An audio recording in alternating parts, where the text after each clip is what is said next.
Selamat pagi Bapak Ibu, saudara-saudara yang dikasihi oleh Tuhan. Mari kita siapkan hati kita untuk mendengarkan firman. Mari kita berdoa bersama-sama. Bapa dalam sorga, kami memuji Engkau. Terima kasih pagi hari ini kami boleh bersama-sama lagi untuk belajar daripada firman-Mu. Tolong kami beri hikmat akal budi yang bersumber daripada Tuhan, supaya kami boleh memahami kebenaran daripada firman dan kami boleh bertumbuh di dalamnya. Berkati hamba-Mu yang menyampaikan dan semua saudara-saudara yang mendengarkan. Dan biarlah kami di dalam kasih dan pertolongan yang daripada Tuhan. Dalam Kristus Tuhan kami sudah berdoa. Amin. Baik, mari kita lihat pembacaan Alkitab yang menjadi dasar khotbah kita dari Matius pasal 18 ayat 21 sampai dengan ayat yang ke-35. Saya membaca buat Bapak Ibu sekalian, demikian firman Tuhan. Kemudian datanglah Petrus dan berkata kepada Yesus, "Tuhan, sampai berapa kali aku harus mengampuni saudaraku jika ia berbuat dosa terhadap aku? Sampai 7 kali?" Yesus berkata kepadanya, "Bukan, aku berkata kepadamu bukan sampai 7 kali, melainkan sampai 70 kali 7 kali. Sebab anak kerajaan sorga seumpama seorang raja yang hendak mengadakan perhitungan dengan hamba-hambanya. Setelah ia mulai mengadakan perhitungan itu, dihadapkanlah kepadanya seorang yang berhutang 10.000 talenta. Tetapi karena orang itu tidak mampu melunaskan hutangnya, raja itu memerintahkan supaya ia dijual beserta anak istrinya dan segala miliknya untuk pembayar hutangnya. Maka sujudlah hamba itu dan menyembah dia, katanya, 'Sabarlah dahulu, segala hutangku akan kulunaskan.' Lalu tergeraklah hati raja itu oleh belas kasihan akan hamba itu, sehingga ia membebaskannya dan menghapuskan hutangnya. Tetapi ketika hamba itu keluar, ia bertemu dengan seorang hamba lain yang berhutang 100 dinar kepadanya. Ia menangkap dan mencekik kawannya itu, katanya, 'Bayar hutangmu.' Maka sujudlah kawannya itu dan memohon kepadanya, 'Sabarlah dahulu, hutangku itu akan kulunaskan.' Tetapi ia menolak dan menyerahkan kawannya itu ke dalam penjara sampai dilunaskannya hutangnya. Melihat itu, kawan-kawannya yang lain sangat sedih, lalu menyampaikan segala yang terjadi kepada tuan mereka. Raja itu menyuruh memanggil orang itu dan berkata kepadanya, 'Hai hamba yang jahat, seluruh hutangmu telah kuhapuskan karena engkau memohonkannya kepadaku. Bukankah engkau pun harus mengasihani kawanmu seperti aku telah mengasihani engkau?' Maka marahlah tuannya itu dan menyerahkannya kepada algojo-algojo sampai ia melunaskan seluruh hutangnya. Maka Bapakku yang di sorga akan berbuat demikian juga terhadap kamu, apabila kamu masing-masing tidak mengampuni saudaramu dengan segenap hatimu." Bapak Ibu, saudara-saudara yang dikasihi oleh Tuhan, ya, ini masih kelanjutan daripada firman Tuhan minggu yang lalu, ya. Minggu yang lalu setelah kita membahas tentang bagaimana memperlakukan saudara kita yang sedang jatuh di dalam dosa. Nah, kalau kita melihat pembacaan ini, tema kita hari ini adalah diampuni untuk mengampuni. Sekali lagi, diampuni untuk mengampuni. Kata pengampunan dalam Alkitab itu adalah kata yang sangat luar biasa.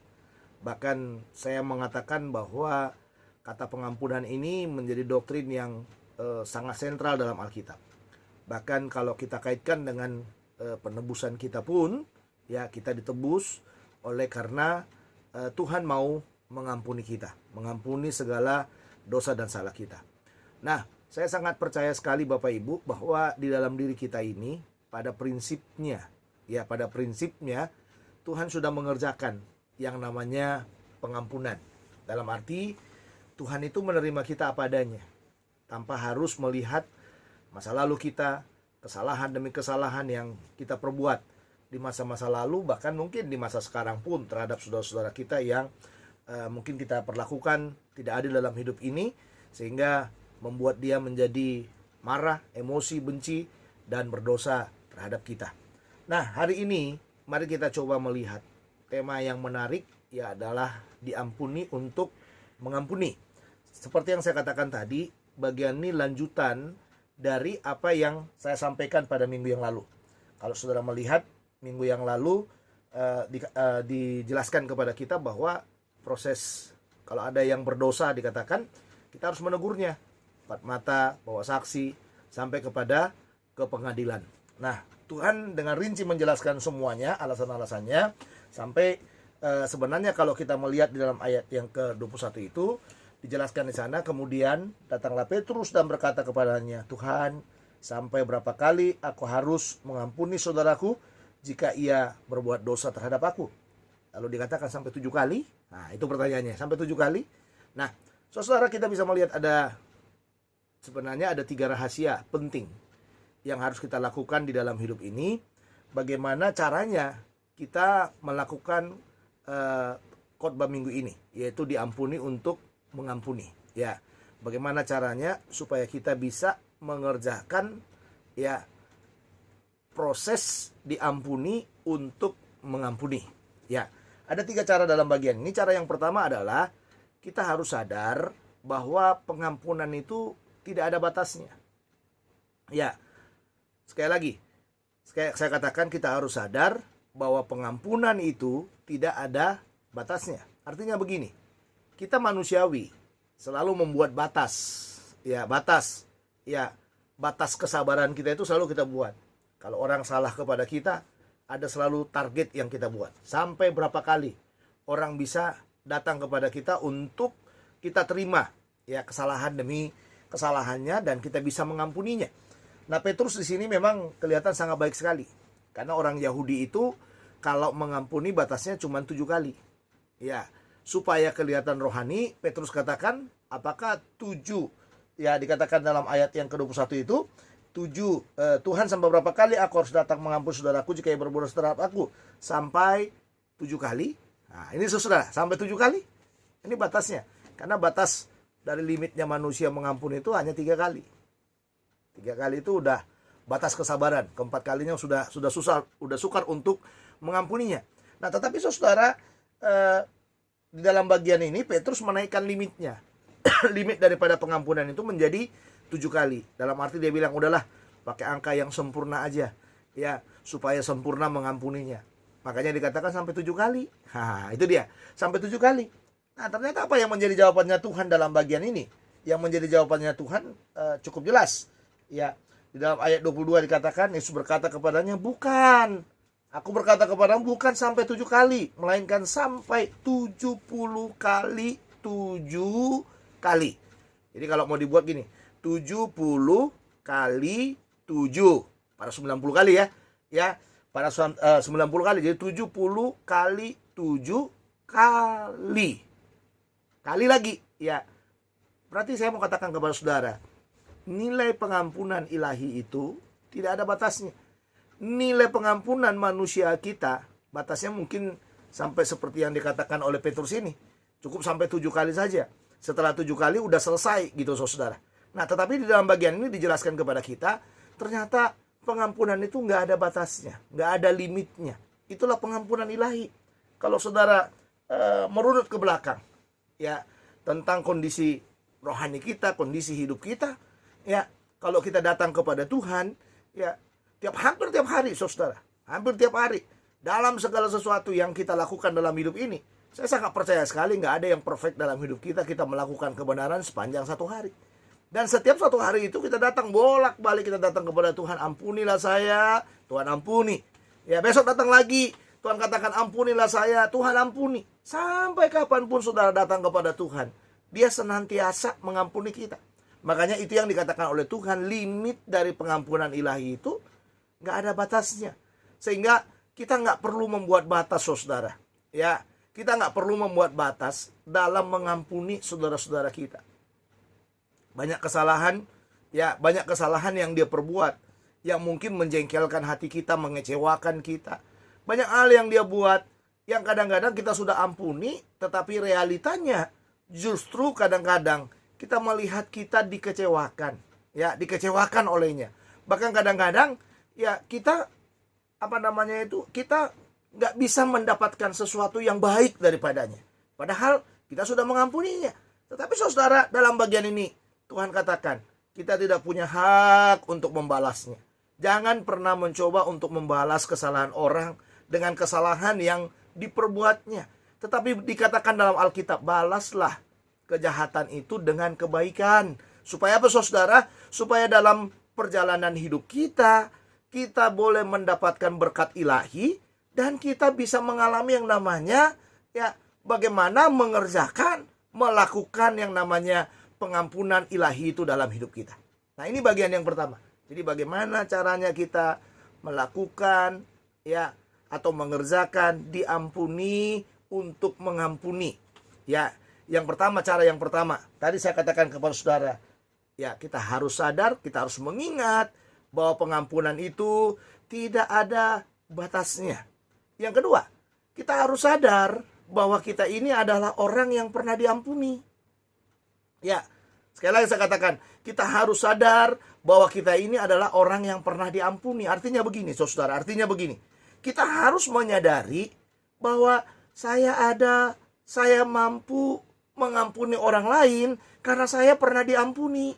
Ya, karena saya bisa pernah diterima, karena saya pernah diperlakukan baik oleh Tuhan saya, sehingga saya diposisikan ya di posisi yang sangat mulia, sehingga saya diterima apa adanya oleh Tuhan saya.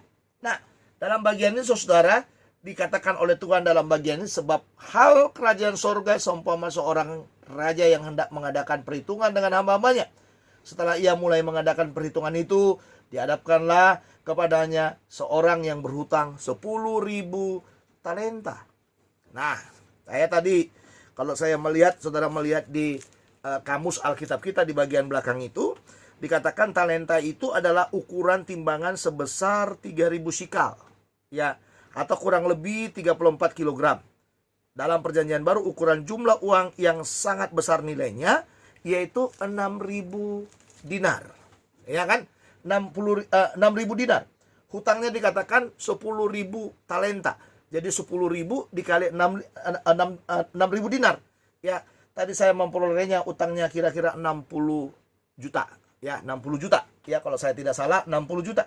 Nah, lihat dalam bagian itu. Wajarlah kalau orang berhutang banyak di zaman dulu, ya dikatakan ayat 25 ini, tetapi karena orang itu tidak mampu melunaskannya, jadi kalau nggak mampu melunaskan hutangnya, raja itu memerintahkan supaya ia dijual beserta anak, istrinya, dan segala miliknya untuk membayar hutangnya. Ya, jelas ya, jelas orang berhutang itu harus bisa menyelesaikan hutangnya. Nah, tapi saudara, lihat dalam ayat 26, maka sujudlah hamba itu menyembah dia. Sujud menyembah dia, katanya, sabarlah dahulu, segala hutangku akan kulunaskan. Ini menarik saudara, sabarlah dahulu, segala hutangku akan kulunaskan. Sujud menyembah, dia memohon dengan kata sabarlah dulu. Lalu yang ketiga dikatakan hutangku itu akan kulunaskan.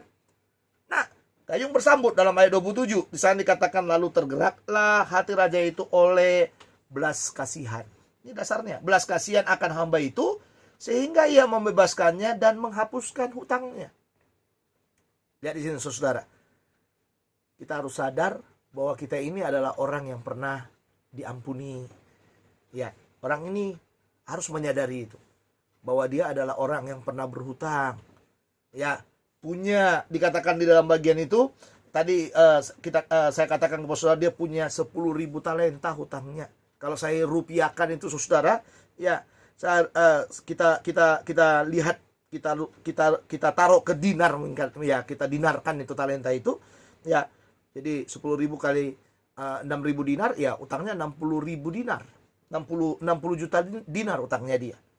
Tapi hanya dengan kata sujud menyembah, sabarlah dahulu, utangku akan kulunaskan. Sabarlah dahulu.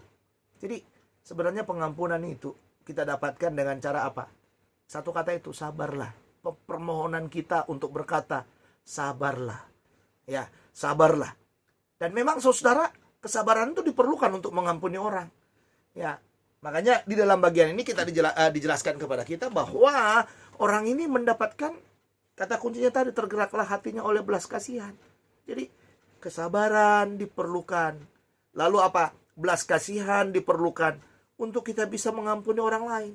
Kalau dihitung dari dinarnya, ya kan, nggak mungkin raja ini mengampuni lagi. Karena apa? Karena itu uang, saudara. Uang. Ya, itu uang yang bisa, istilahnya itu, menguntungkan raja ini juga. Ya, bagaimana raja ini juga menikmati apa? Menikmati apa yang sudah diberikan, yang dipinjamkan, ya harus dikembalikan. Tetapi saudara lihat dalam bagian ini. Orang ini hanya berkata, sujud menyembah dengan kata, sabarlah dahulu. Dan raja itu dikatakan tergerak oleh belas kasihan. Ini kata kuncinya. Jadi saya mau berkata kepada saudara pagi ini, ingat baik-baik. Tidak pernah pengampunan itu bisa terjadi dalam hidup kita kalau kita tidak mengalami yang namanya pengampunan itu. Orang yang berhutang ini mengalami yang namanya pengampunan itu dan sangat luar biasa sekali. Ya, karena kata kuncinya dikatakan di dalam bagian ini tadi, ya, kata kuncinya dikatakan, yang saya sangat sukai di dalam bagian ini dikatakan begini.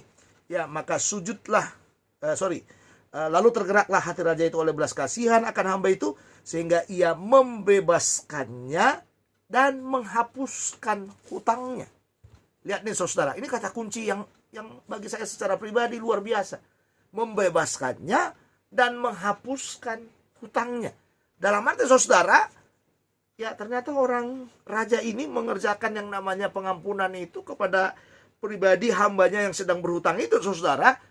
Dia mengerjakannya dengan lunas. Selesai. Inilah pengampunan yang dialami oleh siapa? Oleh hambanya ini. Bukankah hal yang sama Tuhan sudah kerjakan dalam hidup kita? Kalau Anda menghitung hutang yang kita kerjakan, yang kita lakukan karena perbuatan-perbuatan dosa kita, ya tidak bisa dihitung dengan rupiah, tidak bisa dihitung dengan dinar, tidak bisa dihitung dengan talenta, saudara. Ya, apa yang kita lakukan itu sangat bejat sekali di hadapannya Tuhan kita. Perbuatan-perbuatan yang sangat amoral, yang sangat menjijikkan di hadapan Tuhan kita. Tapi pada waktu kita sujud menyembah dan berkata kepada Tuhan, Tuhan sabarlah terhadap aku. Tuhan sabarlah terhadap perlakuan demi perlakuanku. Tuhan sabarlah terhadap semua kejahatan demi kejahatanku. Bukankah hal yang sama Tuhan lakukan kepada kita? Dia menghapuskan, membebaskan, dan menghapuskan kita dari semua hutang dosa kita itu. Tetapi saudara, kadang-kadang kita tidak mengerjakan apa yang kita sudah alami itu. Kita sudah mengalami yang namanya diampuni. Tapi kadang-kadang kita sukar mengampuni orang lain. Ya, nanti bagian yang ketiga kita akan melihat itu. Kita sukar untuk mengampuni orang lain. Kadang-kadang orang bersalah sedikit saja sama kita. Kita sudah membuat itu menjadi masalah yang sangat menyakitkan buat orang itu. Kadang-kadang kita nggak bisa menerima orang itu. Padahal berkali-kali kita melakukan kesalahan kepada orang. Berkali-kali kita mendapatkan yang namanya pengampunan juga dari orang itu. Ya, dari orang-orang tertentu. Atau berkali-kali kita melakukan kesalahan terhadap Tuhan. Tapi berkali-kali juga Tuhan mengampuni kita. Dan kadang-kadang kita bertemu dengan orang yang diberikan oleh Tuhan hati yang sabar seperti hatinya dia. Berkali-kali kita melakukan kesalahan kepadanya. Dan berkali-kali juga kita diampuni oleh orang itu. Karena ada kasihnya Tuhan dan belas kasihannya Tuhan dalam hidupnya. Jadi saudara, ya diampuni untuk mengampuni. Bagaimana caranya kita mengerjakannya dalam hidup kita? Yang pertama tadi, kita harus menyadari bahwa pengampunan itu tidak ada batasnya. Yang kedua, kita harus menyadari bahwa kita ini adalah orang yang sudah diampuni. Ya, kita harus menyadari bahwa kita ini orang yang sudah mengalami yang namanya apa? Pengampunan itu. Dan kalau kita menyadari kita sudah pernah mengalaminya, maka kesabaran ilahi itu akan menjadi milik kita. Maka pengampunan ilahi itu ada dalam diri kita. Dan kita akan mudah untuk mengampuni orang-orang yang bersalah kepada kita. Tetapi lihatlah bagian yang ketiga dalam bagian ini. Ya, jadi diampuni untuk mengampuni. Bagaimana caranya kita melakukannya? Yang pertama kita harus sadar bahwa pengampunan tidak ada batasnya. Yang kedua saudara, ya dikatakan tadi kita harus sadar bahwa kita sudah mengalami yang namanya pengampunan itu. Ya, dan yang ketiga, jangan hanya mengalami yang namanya pengampunan itu. Ya, kita seharusnya mengerjakan pengampunan itu dalam hidup kita. Artinya begini, ya kalau saudara sudah mengalami, saudara dituntut untuk mengerjakan. Tidak ada orang yang mengalami yang tidak mengerjakan. Kalau ada orang yang mengalami, ya yang namanya pengampunan itu tapi tidak mengerjakannya, itu akan menjadi masalah buat hidupnya. Ya, itu akan menjadi masalah buat hidupnya. Dalam teologi spiritual itu dikatakan kalau kita tidak mampu mengampuni orang yang bersalah kepada kita, maka kekeringan demi kekeringan akan Tuhan taruh dalam diri kita. Sampai apa? Sampai kita bisa mengampuni orang yang bersalah. Maka algojo akan menekan kita. Supaya apa? Supaya kita mudah untuk mengampuni orang yang bersalah kepada kita. Lihat, orang yang mengalami pengampunan tadi, seharusnya dia mengerjakan apa yang sudah dialaminya. Tetapi lihatlah dalam ayat 28, dikatakan di sana, tetapi ketika hamba itu keluar, hamba yang sudah mengalami pembebasan, penghapusan hutang tadi, ia bertemu dengan seorang hamba lain yang berhutang 100 dinar kepadanya. Dia tadi hutangnya 10.000 talenta. Kalau kita hitung itu 60 juta talenta, 60 juta dinar hutangnya. Nah, ini hutangnya orang ini cuma 100 dinar. Ya, 100 dinar. Kecil nggak, saudara? Ya kecil sekali hutangnya. Dibandingkan apa? Dibandingkan dengan hutangnya tadi yang sudah dibebaskan, yang sudah dihapuskan oleh sang raja tadi. Makanya pengontras yang sangat kuat digunakan dalam bagian ini kata tetapi dalam narasi kita. Dalam adegan ini digunakan dengan kata tetapi. Tetapi ketika hamba yang sudah diampuni itu tadi keluar, ia bertemu dengan seorang hamba lain yang berhutang 100 dinar kepadanya, sementara hutangnya ada 60 juta dinar. Apakah dia mengampuni? Coba lihat di dalam bagian itu. Ia menangkap ya, dan mencekik kawannya itu, katanya, bayar hutangmu. Menangkap, mencekik, ya kan? Menangkap, mencekik kawannya itu, katanya, bayar hutangmu. Hal yang sama yang pernah dia lakukan kepada raja, dilakukan kawannya. Dikatakan, maka sujudlah kawannya itu dan memohon kepadanya, sabarlah dahulu, hutangku itu akan kulunaskan. Bukankah kata yang sama, sikap yang sama, yang sudah dikerjakan olehnya tadi, waktu dia sujud kepada raja, waktu dia memohon kepada raja, bukankah hal yang sama dilakukan oleh temannya kepadanya? Sabarlah dahulu, hutangku itu akan kulunaskan. Lihat, kontrasnya lagi dikatakan dengan kata tetapi ia menolak. Raja tadi menerima, membebaskan, menghapuskan hutangnya. Tetapi saudara, apa yang dilakukannya? Tetapi ia menolak dan menyerahkan kawannya itu ke dalam penjara sampai dilunaskannya hutangnya. Ini yang salah dalam hidup kita. Kadang-kadang kita menerima pengampunan, menerima kesabaran, ya kan, menerima belas kasihan dari orang yang bisa, yang ditaruh oleh Tuhan untuk sabar terhadap kita, untuk bisa berbelas kasihan kepada kita. Tapi pada waktu kita diperhadapkan dengan hal yang sama, maka kadang-kadang kita tidak mengerjakan apa yang sudah kita alami itu. Seharusnya apa yang sudah kita alami, kita harus kerjakan dalam hidup kita. Supaya apa? Supaya pengampunan itu menjadi pengampunan yang penuh, pengampunan yang bisa jadi berkat, pengampunan yang benar-benar bisa menyentuh hati orang-orang yang ada di sekitar kita. Tapi apa yang dilakukan orang ini? Dia menolak, bahkan memasukkan dia ke dalam penjara. Tapi ingat, perlakuan kita itu diperhatikan banyak saksi yang melihatnya. Makanya dikatakan melihat itu kawan-kawannya yang lain sangat sedih. Ternyata orang melihat, you sudah ngalami yang namanya pengampunan. Hutangmu yang banyak 60 juta dinar itu sudah dibereskan. Ini cuma 100 dinar. Ya kan saudara? Ini cuma 100 dinar katanya. Masa kamu nggak bisa? Ya, apa yang kamu sudah mengalami tadi, masa kamu nggak bisa mengampuninya?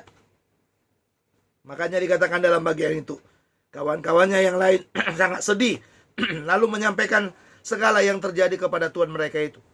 Raja itu menyuruh memanggil orang itu dan berkata kepadanya, hai hamba yang jahat, seluruh hutangmu telah kuhapuskan karena engkau memohonkannya kepadaku. Bukankah engkau pun harus mengasihani kawanmu seperti aku telah mengasihani engkau? Maka marahlah tuannya itu dan menyerahkannya kepada algojo sampai ia melunaskan seluruh hutangnya. Ini yang terjadi saudara. Kita mengalami, tapi kita tidak bisa mengampuninya. Makanya yang raja katakan apa? Bukankah aku sudah mengampuni? Ya. Dan Tuhan katakan, raja ini berkata apa? Bukankah engkau pun harus mengasihani kawanmu sama seperti aku mengasihani engkau. Ini yang diharapkan oleh Tuhan kita. Kalau kita udah dikasihani oleh Tuhan, kita harus murah hati mengasihani orang lain. Tapi kadang-kadang hati kita ini keras, hati kita ini penuh dengan kebencian, hati kita ini penuh dengan kejahatan, sehingga kadang-kadang kita sukar menerima. Sukar menerima siapa? Orang-orang yang bersalah kepada kita. Dan bahkan kadang-kadang orang gak bersalah pun kepada kita menganggap orang itu orang yang bersalah kepada kita. Kadang-kadang kita menjadi Tuhan yang bisa menghakimi orang, menyalahkan orang, sehingga kadang-kadang saudara, kita menganggap diri kita paling benar di atas semua orang-orang yang pernah memperlakukan kita salah dalam hidup kita. Kenapa? Itu yang saya katakan tadi. Tidak ada dalam hati kita belas kasihan seperti raja itu. Ya, dan Tuhan sebenarnya mau supaya kita memiliki belas kasihan itu, supaya kita murah hati terhadap orang-orang yang bersalah kepada kita. Kalau kita nggak murah hati, makanya ini dikatakan kita akan diserahkan kepada algojo, kebencian itu akan ada dalam diri kita. Kita akan diserahkan ke dalam penjara, sehingga apa? Kita terikat di sana. Ya, seperti orang yang tidak bisa mengerjakan apapun dalam hidup ini lagi. Dan Tuhan mau pagi ini, mari kita belajar Bapak Ibu menjadi pengampun buat orang lain. Makanya tema kita ini diampuni untuk mengampuni, tema yang sangat luar biasa menurut saya. Tema yang benar-benar harus kita kerjakan dalam hidup kita.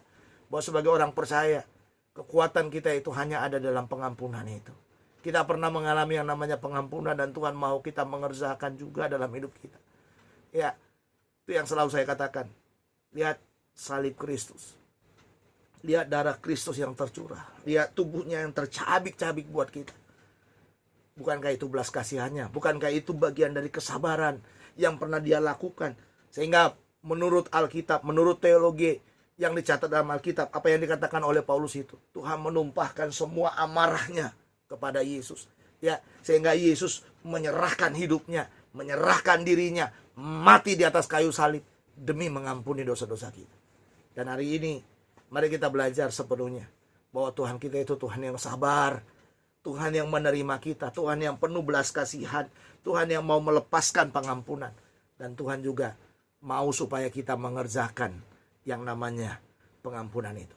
Diampuni untuk mengampuni. Bagaimana caranya kita mengerjakannya? Yang pertama, kita harus sadar bahwa pengampunan itu tidak ada batasnya. Yang kedua, kita harus sadar, ya kan, bahwa kita ini adalah orang yang sudah diampuni, ya, orang yang sudah mengalami pengampunan itu. Yang ketiga, saudara, kita harus mengerjakan apa yang kita alami itu, mengerjakan pengampunan itu, ya, kepada orang-orang yang bersalah kepada kita. Selamat pagi, mari kita berdoa bersama-sama. Tuhan Yesus, terima kasih buat pengampunan mulia yang Kau kerjakan dalam hidup kami. Kau menerima kami apa adanya, dan kami berdoa supaya Tuhan menolong kami. Kami boleh mengerjakan kebenaran dalam hidup kami, sehingga kami mudah mengampuni orang-orang yang bersalah kepada kami. Tolong kami Tuhan, supaya kami menjadi pelaku-pelaku firman-Mu.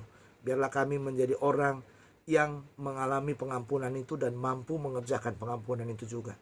Berteraikan pemberitaan firman ini, berteraikan firman yang sudah kami dengarkan juga, supaya firman ini menjadi bagian hidup dari hamba-Mu yang menyampaikan, dan semua saudara-saudara yang mendengarkannya, dimanapun kami berada, baik umat-Mu dan juga saudara-saudara kami yang satu tubuh, satu roh kepada kami, yang mendengarkan kebenaran ini, biarlah ini menjadi bagian dari hidup kami semuanya. Terima kasih. Kalau ada yang sakit, Tuhan jamah, sembuhkan dalam nama Yesus. Kalau ada yang sukar mengampuni, berikan pengampunan itu, supaya kami mudah untuk mengerjakannya dalam hidup kami. Terpujilah Tuhan, dalam Kristus Tuhan kami sudah berdoa. Amin. Baik Bapak Ibu, sampai di sini pemberitaan firman Tuhan. Kita ketemu lagi minggu yang akan datang. Tuhan Yesus memberkati kita, tetap sehat, tetap semangat, ya, sampai terus Tuhan menguatkan kita, dan kita menjadi orang-orang yang kuat di dalam Dia, orang-orang yang sudah menerima pengampunan dan mengerjakan pengampunan. Tuhan Yesus memberkati kita. Selamat pagi, shalom.